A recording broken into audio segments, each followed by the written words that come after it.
An abridgment of Thomas Manton's commentary on the Epistle of James chapter 1, verse 1b.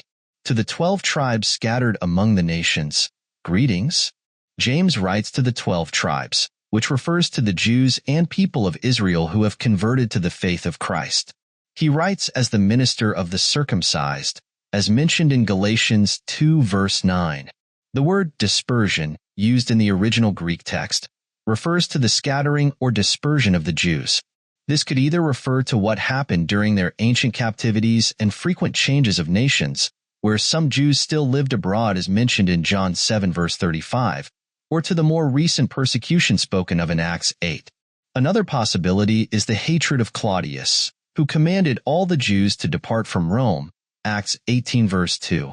The same was likely done in other great cities, and the Jews, including the Christians, were thrown out everywhere. For instance, John was thrown out of Ephesus, and others were thrown out of Alexandria. Some voluntary dispersion could have happened where the Hebrews lived among the Gentiles a little before the decline and ruin of their state. Some lived in Cilicia, some in Pontus, and so on. Peter wrote, to strangers scattered throughout Pontus, Galatia, Cappadocia, Asia, and Bithynia, as an example of this voluntary dispersion. 1 Peter 1 verse 1. Note 1. James' message addressed to the 12 tribes who were scattered among the nations is a message of hope and comfort, reminding them that God is always looking after his afflicted servants. Even though they have been forced to leave their homeland and place of worship, God's care still flourishes toward them even in their darkest moments. It is a reminder that even when we feel like we are withering away, God is with us always, watching over our spirits and providing comfort when we need it the most. Understandably, one might think that people would be driven away from God's care when they are driven to strange lands, away from their place of worship. However, the message in this text is clear. God is a sanctuary for his people no matter where they are. It says in Ezekiel 11 verse 16, although I have sent them far away among the nations and scattered them among the countries, yet for a little while I have been a sanctuary for them in the countries where they have gone. Even though the people may have lacked the physical temple, God is still with them, watching over them and protecting them from their adversaries. He is there to deliver them and to help them. Through his grace and mercy, he will assemble the exiles and make them his treasured possession. Micah 4 verse 6 and Malachi 3 verse 17. Furthermore, this message is a reminder to all of us that even when we feel lost and alone, God is always watching over us. He is our sanctuary, our comforter, and our protector. No matter where we are or what we are going through, we can always turn to him for guidance and support. Note 2. The passage speaks of the dispersion of God's people who were driven from their homes and countries. Even though God has his outcasts, he still provides shelter to those who seek refuge. This is exemplified in Isaiah 16 verse 4, where God instructs Moab to be a shelter for his people. However, the church laments that their inheritance has been turned over to aliens, as seen in Lamentations 5 verse 2. In addition, Christ himself had no place to call home, and the apostle tells us about some who wandered in deserts, mountains, caves, and holes in the ground, as they were not worthy of the world, as mentioned in Hebrews 11 verse 38. Furthermore, in Acts 8 verse 4, we read about the first believers who had been scattered. The scattering of the 12 tribes among the nations was more than just a typical dispersion. They were a people whom God had kept together under his wings of providence for a long time. Thus, their scattering was notable, and it signified a significant event in their history. Despite their displacement, the children of God have no reason to think of their situation as strange, as they know that God is always with them, providing them shelter and protection. Note 3. There was something unusual about their dispersal. They were a people who had been kept together by God's providence for a long time.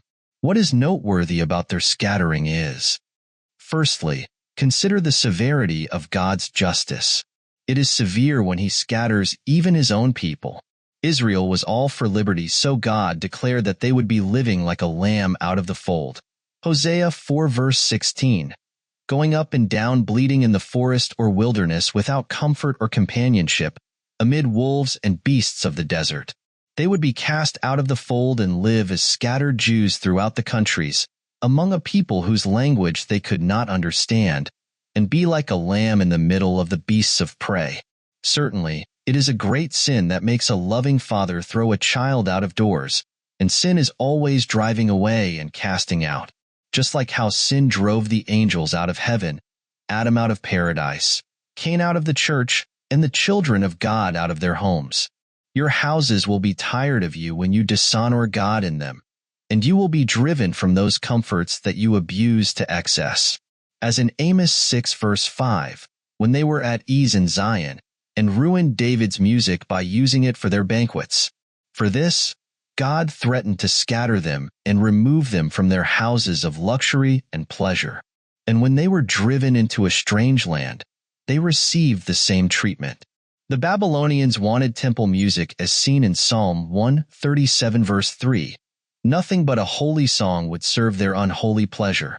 Therefore, honor God in your houses, lest you become their burden and they spew you out. Secondly, consider the infallibility of his truth. When it comes to judicial dispensations, it is not enough to only consider God's justice. We must also look at his truth. Throughout Israel's history, every calamity that befell them was predicted with remarkable accuracy in the books of Moses.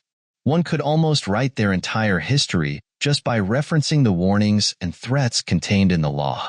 For instance, in Leviticus 26 verse 33, God warns that if the people refuse to listen to him, he will scatter them among the nations and pursue them with his sword. This same warning is repeated in Deuteronomy 28 verse 64, where God says he will scatter the Israelites to the ends of the earth. These prophecies were fulfilled in the events that ultimately befell the Israelites. The expression, the 12 tribes, used by James, is a poignant reminder of how the once thriving 12 tribes of Israel were now scattered among the nations, just as foretold by these prophecies. It is worth noting that the Israelites were not scattered for no reason. They were punished for their disobedience and rejection of God's laws. The accuracy of these prophecies serves as a testament to God's sovereignty and his unwavering commitment to justice. In short, we can learn a lot from the prophecies contained in the books of Moses. They remind us that God's justice and truth are interwoven, and that disobedience to God's laws will inevitably lead to consequences. Thirdly, consider the tenderness of his love to the believers among them. God's care for his scattered flock is evident through his provision, akin to the comfort James offered to the dispersed Christian communities. Even in the sternest acts of divine justice, his faithful are not forsaken. Rather, they find solace amidst shared trials.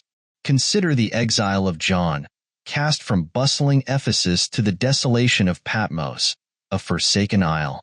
Yet, it is in this barren land that he receives divine revelations, Revelation 1 verse 9. Therefore, regardless of your location, know that God is near. His presence encompasses both proximity and distance. Even in the loss of earthly dwellings, one's connection to Christ remains steadfast.